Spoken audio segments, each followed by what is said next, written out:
is up, race fans? Welcome to episode 6 of GridRival's Fantasy Preview Show. It is Vegas week.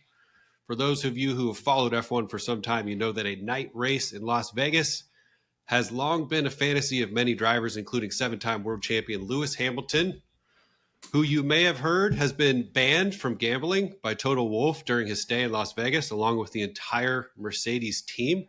Guess they don't want him to have any fun out there. This race has been filled with anticipation and drama since the day it was announced. F1 has personally invested nearly $500 million in the future of this event. The construction for the race has been extremely disruptive to the city of Las Vegas, and many locals are not happy about it, especially those commuting to and from the Strip on a regular basis. Now, many of you know most races in Formula One are organized by an event promoter who pays Formula One a hefty fee for the rights to host the event at their venue. But the VegasGP marks one of the first and potentially only times in history that Formula One is promoting and hosting the event themselves. Now, in the process, many would agree that they may have gotten a bit overzealous with ticket prices out the gate. Many of the high-end borderline, I think some people would call them insane, ticket packages have plummeted in the past few weeks, as the demand for high-priced experiences has reached its cap, I believe. Lastly, this race has the potential to be one of the coldest in Formula One history. Now, it's looking like we might not break the record, but it's still a potential. I think the previous record was 41 degrees Fahrenheit, 5 degrees Celsius. But we're not here to talk about the weather. We are here today to discuss your GridRival fantasy lineups for what will undoubtedly be an amazing spectacle of a race. My name is Ross. I'm the co-founder and CEO of Formula One. With me today is Ryan Booth, Business Operations Director, President of Logan Sargent Fan Club, and William Laddie, our Principal Software Engineer. Michael, our CTO, is out sick, and in his place, we have a special guest, Toni Calderon. Toni is coming up on 20 years in the motorsport space with one of the most diverse experience profiles of anyone that I have personally met in the industry so far. He has managed teams. He has managed and supported drivers like Paul Tracy, Bruno Senna, Esteban Gutierrez, and James Hinchcliffe, and he has led driver strategy from the pit wall. He has planned and organized massive events and was personally responsible for spearheading the FIA World Endurance Challenge 6 Hours of Mexico, a race that his team ended up winning. Toni's most recent pivot has been into filmmaking, where he produced a documentary called The Gentleman Driver, which was picked up by Netflix for several years. If you're a race fan and have yet to see it, you're missing out. Most importantly, Toni is an advisor and investor in GridRival and a fierce competitor in the game itself. Toni, I hope that sums it up, but welcome to the show. Yeah, I think you failed to mention I'm also on 7 GridRival leagues. Yeah, there you go. If that's a competition, you're definitely winning it. All right, so opening question to kick us off. A little bit broad question this week, but given everything that you each know about the city of Las Vegas, this track, and the weather, what sort of racing do you think that we're going to see in Las Vegas? I'm sure Toni's going to have plenty to talk about here. I will open us with something that's obvious. I think there's going to be a lot of overtakes on this track. There are massive straightaways. I was watching some simulator footage from the F1 2023 game, and it looks like these guys are pinned on the front straight off the rev limiter in 8th gear for about between 12 and 14 seconds. So, and then there's another section of the track where they get maxed out in 8th gear for about 3 or 4 seconds. So we're going to have massive DRS zones, which I think theoretically should make for a decent amount of overtakes. So interested in your guys' take. Why don't we start with our guest of the day, Toni? Thank you. Yeah, I think this Grand Prix will probably be obviously the most unique in many years, if not ever. Not we all know that because of the venue and the intricacies that we've all heard about it. But I think, to your point, what's really on the racing side, it's going to be quite crazy. One, because of the weather. As you said, this is going to be much colder than F1 cars are used to running, and at night, right? So that it's sort of a double whammy, which is not just cold, but also there's the track will be cold as well, not just the temperature, because there'll be no sun to warm it up. But even more importantly, as you guys know, when you have street circuits, they tend to be quite slippy and dirty. right? These are not racetracks. They're used only once a year. Usually that's not terrible on the F1 side because you have support series that go out and basically clean the track. That they serve as sweepers for the F1 cars. Even then it's quite bad. At F1 there will be no support series. So you have the two worst possible situations for a slippery track that you could have: a cold temperatures, a temporary street circuit, and a dirty track that won't be cleaned by other cars. So yes, there probably will be a lot of overtakes, but I think I think you're going to be seeing cars going off everywhere, especially the first few practices. It's going to look like they're driving on ice. And I don't see that changing much. And to probably some of the theme that you'll hear from me today quite a bit is I think that this will be by far the most unique setup track that of all years. So who knows? We might see some crazy surprises because I don't think the teams are quite prepared for it. Yeah, I'd imagine so. I remember I was actually at the opening race of the U.S. Grand Prix back in Austin in 2012, and if you remember that, I feel like they were like laying the asphalt down on that track like 2 weeks before the event or something. And the first several practice and I think qualifying rounds were just, I mean, they were all over the place. They couldn't get traction anywhere. And I have to imagine, you combine that with a city race where there's all sorts of dust and debris being kicked up, with people driving. And I don't know what the status, you guys know what the status of the racetrack is during the day? I mean, is So the it? roads are somewhat open. I actually just saw on Twitter they've already struggled to get it reopened on time from last night's activity, and the Mm, locals are upset about that. But yeah. there's like some lanes that are open in some fashion during the day until it's getting closer to race time. And so those cars are going to put whatever gunk they're going to put. Those trucks are going to put whatever gunk they're going to put.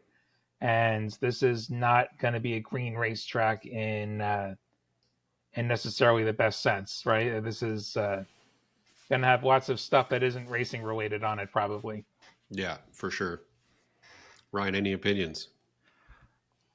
I mean, back to William's point about the the locals being upset. If you play a drinking game, take a drink every time you see a post or a tweet about locals being pissed off about F1 in Vegas.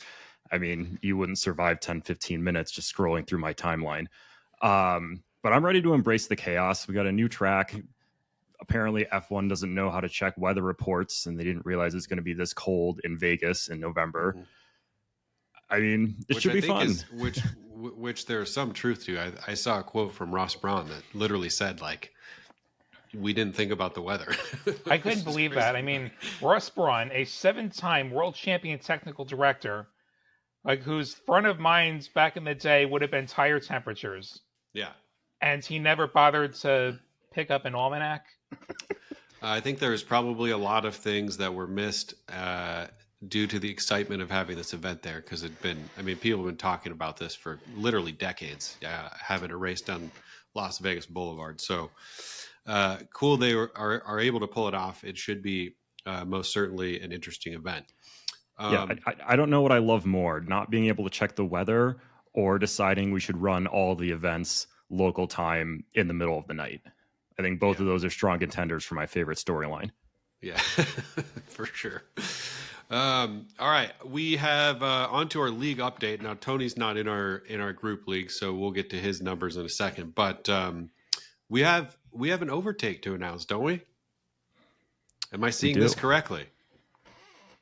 Last week, Ryan overtook Mike GP, who's not present today. I think maybe is his sickness a cop out? Is he just too afraid to face the wrath? Could be. So Ryan, you went from 6th to 5th and displaced Mike into 6th position.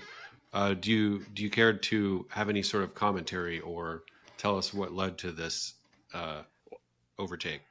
I feel like I should take a couple victory laps now because Brazil made me look like a genius. I think Vegas may make me look like an idiot, so I might as well embrace my strong performance from 2 weeks ago. I told everyone to buy Aston Martin low. I mean, Alonso podium, used him as my talent driver. Lance Stroll, what a race from him. I said something stupid would happen to Ferrari. Leclerc doesn't even make it to the starting grid. His car craps out on the formation lap. And then, of course, my boy Logan Sargent, a strong race, P11. Everything was coming up me at the Brazil GP. So I'll stop there. I think that's enough victory laps for now. I think that's solid. We still got myself in fourth place. I'm 462 points behind third, so it's unlikely I'm going to make any movement. William, you might have a chance. You're in second place, but you're only I've got you a got shot. you only got a gap of 114 points. Now, as I mentioned, Tony's not in our league, but Tony's sitting in one of his 7 leagues. His highest rank is he's got 18,403 points, which in our league would put him in 4th and make me go into 5th. We'd all jump down a spot. So Tony is an avid player. I believe, I don't know, what, 4 or 5 seasons in now? Been playing for a while. It's something like that, yeah. And I'm gonna take the excuse that I was doing much better 3 races ago, and I've had quite a string of bad luck, including a missed lineup. So I'm pretty sure I would be P1 at your league if that hadn't happened. We are going to be rolling out a lot of exciting, interesting things during the off season to prevent those missed lineups from happening. I think we've all been victim at least once or twice during the season. On to fantasy preview and strategy. As any of you have watched the show before, you know we always start with kind of favorite underpriced drivers. We each get 1 pick. We go round robin, and then we kind of discuss any of the others that we think are valuable to discuss. I'm going to start, and I'm going to go a little bit out on a limb and say I may be leaning too much on what we saw at the last race, but I'm going to throw Alonso out there. And I'm going to pull a Ryan, and I'm going to throw out Aston Martin as a constructor. I have no idea what happened in Brazil. Maybe Brazil was just a normal thing, and the last 3 or 4 races prior to that, they were just something was going on in the team. They were struggling. But my reason for Alonso is because there's 2 races left. And if you want to win, you got to take a risk at some point. You know, this is the point in the season where you really want to pay attention to the league adoption statistic. We're all picking from the same roster. And so if you need to differentiate and you have, like William, a small gap to close, you're not going to close it if you have the same lineup as the person in front of you. And so I'm kind of thinking like Alonso or Aston Martin, if their performance at the Brazilian GP was indicative of what we are to see in Vegas and subsequently in Abu Dhabi, I think they're both really potentially strong picks for those 2 events. Ryan, why don't you go next? Well, welcome to the Aston Martin party. I regret to inform you, you might be a little too late. We just finished all the drinks and shut the lights off, so we're off the Aston Martin train. I think I already squeezed all the points out of them that I can. But I will say, I think I'm going to go with Checo this week. I think he's only 21 million. He's in that kind of upper price tier with some of those other guys, but you get him for a better deal than you would with like Lewis or any of the Ferraris. I think he's strong on street circuits.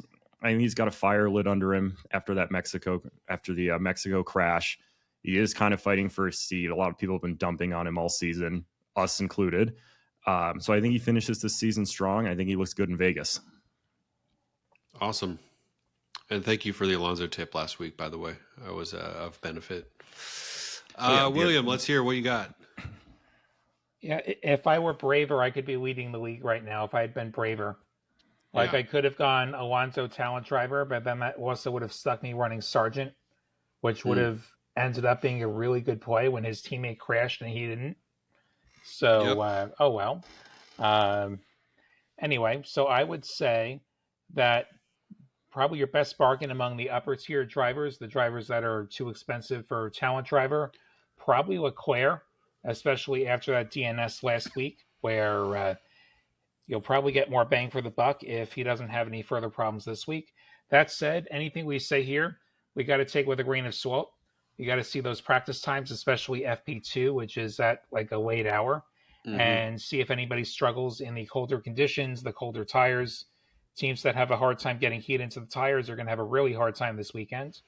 So they could go it could go out the window depending on what happens tomorrow night. But right now, I'd say Leclerc's your best bargain among the more expensive tier of drivers. Uh, you can go Alonso if you think they're back as well. Mm-hmm. Yeah.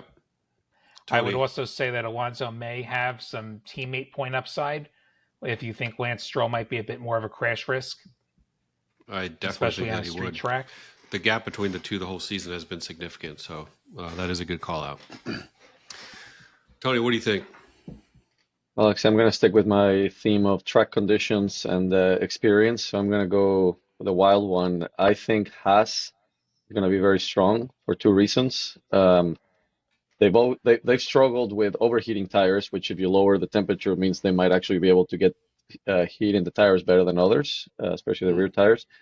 And they have two extremely experienced drivers, right? I think the conditions are going to be so tough that experience is definitely going to shine. It's going to be almost like a rain weekend. So I'm going to go with the lowest price driver, Kevin Magnussen, and give myself room to then stack the deck. Fascinating. That's years of experience talking. I would have never thought of that. So thank you. Is there anyone we missed? Among the upper tier, We got probably Leclerc, we got Alonso, we got Magnussen, Checo. Is there anyone else in there you think is a good pick for the last two races? Stroll could be. You know, if we're making an argument that maybe Aston Martin's a little bit underpriced, he's not a bet that I would personally be making, but he could be. I would go with back to the experience with Ricardo. I think Yeah, he can bring quite a bit to the table. He's one of the most experienced drivers out there, and he's pretty far down on price at 13 million. So it's an interesting take. All right, on to drivers we might consider avoiding. Why don't we start, Tony, with you? Sticking to the theme, I would avoid the rookies. Sorry, Ryan, but I think Sargent is going to struggle quite a bit. Yeah. Even Yuki, perhaps. Obviously we've seen a lot from Piastri, but I think kind of the same, right? This will be probably the first time they're in this type of situation. So yeah, I'm going to stay away from the rookies. I like it. William.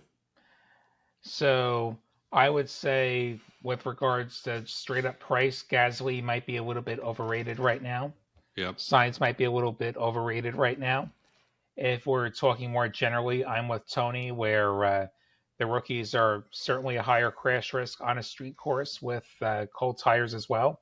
Mm-hmm. So, Sargent, Tsunoda, Piastri, and I'm going to throw Lance Stroll in there, even though he's not a rookie. I think for them, the floor is the wall for them. Yeah. Like whatever the ceiling might be, like I think you're playing with fire there. So as far as the worst picks, those are probably my picks. Ryan. There was a lot of Logan Sargent slander that's been going on in here. He is in my lineup. It is a heart pick, not a brain pick. I wouldn't recommend anyone actually using him this week, but I think I'm contractually obligated to do so, so he will be in my lineup. Other guys, I'm avoiding both the Alpines and actually both the Mercedes. I don't really know what was going on in Brazil. It seemed like all sorts of issues with Mercedes. I don't really know what they're going to bring to Vegas. I think both those drivers are pretty high priced. Maybe they figure it out. I don't know, but they're just not really worth the investment for me. And then I really don't see much coming from the Alpines this weekend either. So I'll be fading both of them.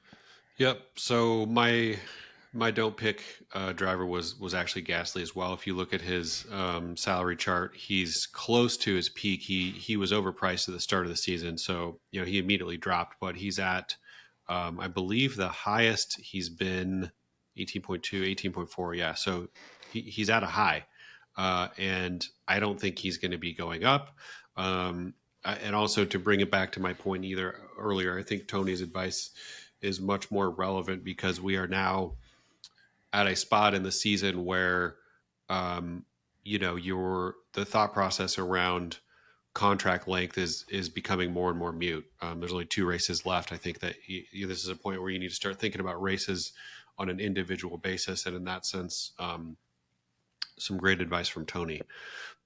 Lastly, talent drivers. Alonso broke our hearts, but Oscar Piastri gave us some hope again. It's finally back down under 18 million. Who are you guys putting on your rosters this week for double points earners? William, let's start with you.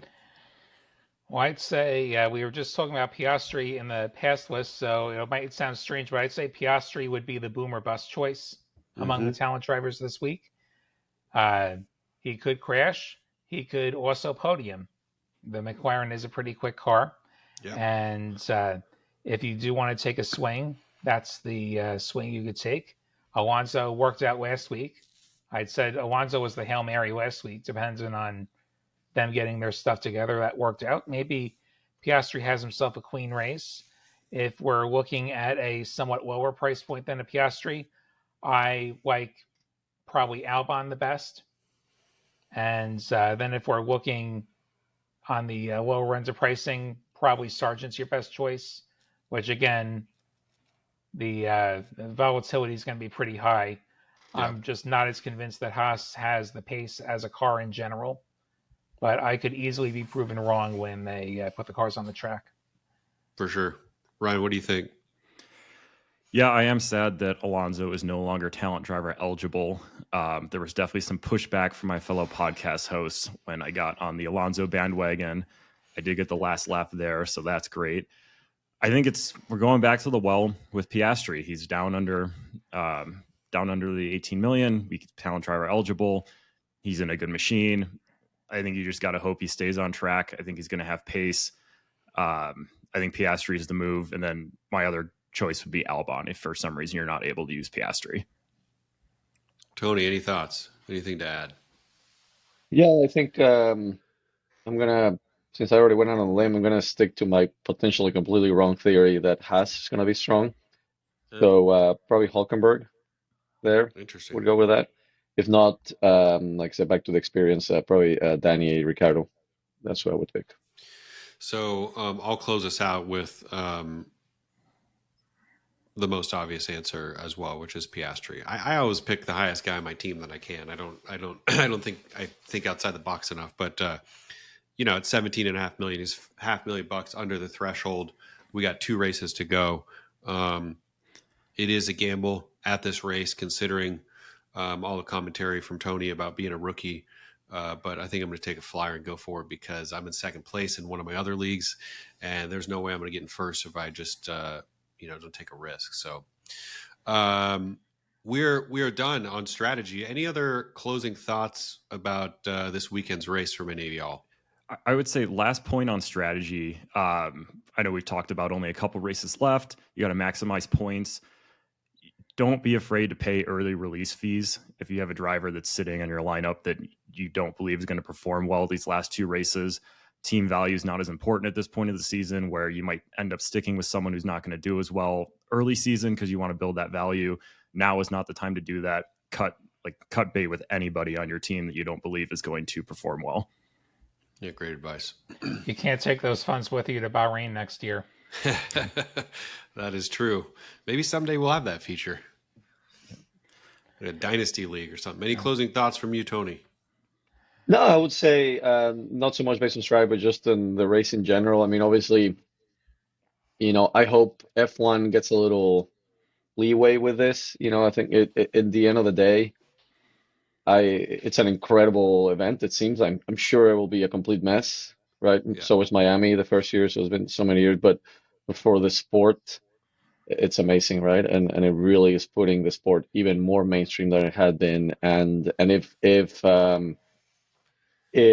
Max and Lewis were fighting for a championship right now, I bet you those tickets wouldn't have dropped quite as much. Yeah, I think sure. they're overpriced to begin with, for sure, but that there will be a correction for that. But no, I mean, I'm hoping I'm working a little something, so I might be able to go last minute. So if I do, I will make sure to send you guys some pics and videos. Yeah, or just give me an extra ticket. Or that. We'll see. We'll figure it out. Yeah, I will say Yeah, I think I will have a lot of grace for whatever happens as well. I think any first year Formula One event is always kind of messy. I was there in 2012, as I said, in Austin. And if you guys were there, you remember the nonstop stream of helicopters that were just dropping people off because people were trying to avoid the crisis that was the traffic situation. I think anytime you dump hundreds of thousands of people into an experience like this for the first time, you can run all the models and all the AI to predict what traffic patterns and foot patterns are going to be like. But I think until those people get there, it's really hard to understand what's going to happen. And so that's probably really in reality what happened a little bit in Miami too. I can't imagine that they planned for it to go the way that it did. So I think Vegas this first year is going to be a learning year. And this contract is 10 years, so they have a long time to figure it out. I don't think it's going to take that long, but I'm excited for it. I think it's going to be for sure an amazing spectacle on par with races like Singapore and some of the other night races that we've seen that end up being pretty incredible to watch. So with that, we will close out. Thank you for watching. We wish all of you good luck in building your fantasy lineups with 2 races left to go. And we will see you here shortly for the last show of the season about the Abu Dhabi Grand Prix. Have a great weekend. And Tony, thanks for joining us. Thank you, guys.